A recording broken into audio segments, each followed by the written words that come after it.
এটা পেঙ্গুইন আৰু এজন ব্যক্তিৰ কথাৰে যোৰহাটৰ অভিজিত দত্তৰ বছৰি ৮,০০০ কিলোমিটাৰ অতিক্ৰম কৰি ব্যক্তিজনক লগ কৰিবলৈ অহা পেঙ্গুইনটোৰ প্ৰতিবেদনলৈ মই বিপুল মজুমদাৰ স্বাগতম জনাইছোঁ আপোনালোকৰ প্ৰিয় চেনেল বিভিন্ন খবৰলৈ। বৰ্তমান সময়ত আমি সঘনাই শুনি থাকোঁ মানুহ আৰু বনহস্তীৰ সংঘাত, গড় হত্যা, পক্ষীকুলৰ বিপন্নতা ইত্যাদি। কিন্তু তাৰ বিপৰীতে আজিও আন একাংশ লোক আছে যি অৰ্ধনিশে জীৱ-জন্তুৰ নিৰাপত্তাৰ হকে কাম কৰি আহিছে। আজি আপোনালোকৰ আগত তেনে এজন ব্যক্তিৰ কাহিনী অৱগত কৰিম।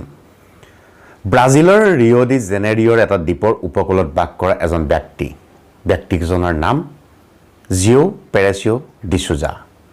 ৭১ বছৰীয়া এই ব্যক্তিজন এসময়ত ৰাজমিস্ত্ৰী আছিল যদিও বৰ্তমান তেওঁ এজন মাছমৰীয়া।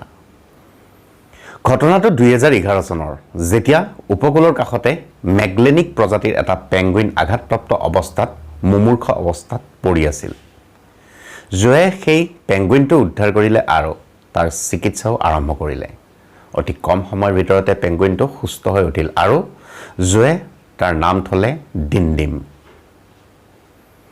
যেতিয়া ডিনডিম সুস্থ হৈ উঠিল আৰু তাৰ নতুনকৈ পাখি গজিল, তেতিয়া জয়ে তাক সাগৰত এৰি দিলে যাতে সি পুনৰ নিজৰ ঠাইলৈ ঘূৰি যাব পাৰে। কিন্তু পেঙ্গুইনটো ঘূৰি নগৈ ১১ মাহ পৰ্যন্ত জিঅ'ৰ লগতে থাকিল। উল্লেখ্য যে ডিনডিম নামৰ পেঙ্গুইনটো দক্ষিণ আমেৰিকা মহাদেশৰ আৰ্জেণ্টিনা আৰু চিলিৰ পেটাগনিয়া উপকূলৰ নিবাসী, যিখন ঠাইৰ দূৰত্ব ৰিঅ' ডি জেনেৰিঅ'ৰ পৰা প্ৰায় ৮,০০০ কিলোমিটাৰ। যেতিয়া ১১ মাহৰ পিছত ডিনডিম নিজৰ ঠাইলৈ উভতি গ'ল, তেতিয়া সকলোৱে ভাবিলে যে তাক পুনৰ জিঅ'য়ে লগ নাপাব। কিন্তু সকলোকে আচৰিত কৰি পেঙ্গুইনটো পুনৰ উভতি আহিল জিঅ'ক লগ কৰিবলৈ, আৰু এনেকৈ প্ৰতি বছৰে পেঙ্গুইনটো জিঅ'ক লগ কৰিবলৈ আহে। জিঅ'য়ে এটা সাক্ষাৎকাৰত কোৱা অনুসৰি প্ৰতি বছৰে জুন মাহৰ পেঙ্গুইনটোৱে তেওঁক লগ কৰিবলৈ আহে আৰু ফেব্ৰুৱাৰী মাহত গুচি যায়।